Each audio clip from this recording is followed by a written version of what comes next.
As we continue our Advent series on persons that we encounter during Advent, one of the most striking figures that we hear during Advent is that of St. John the Baptist, the great forerunner of the Lord, him who was sent to prepare the way.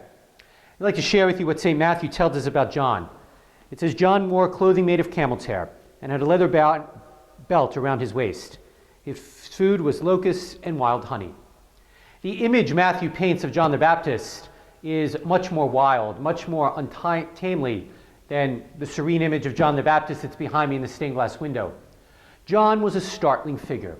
He was unconventional, he was not politically correct, and he was not afraid to speak out for the truth or for what was right. And we know eventually it cost him his head when he spoke the truth that Herod and his wife, Herodias, did not want to hear.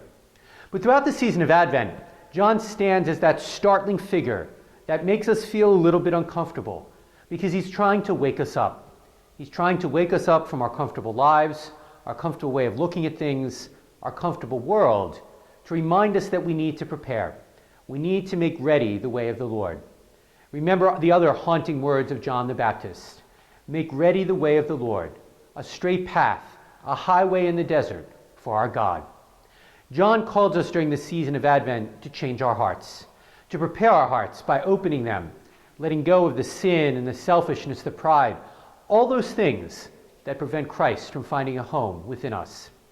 And I think it's safe to say that we need that startling figure of John the Baptist, the wild, untamed hair, his unconventional ways, his politically incorrect way of approaching things, to challenge us and to startle us to listen to his message.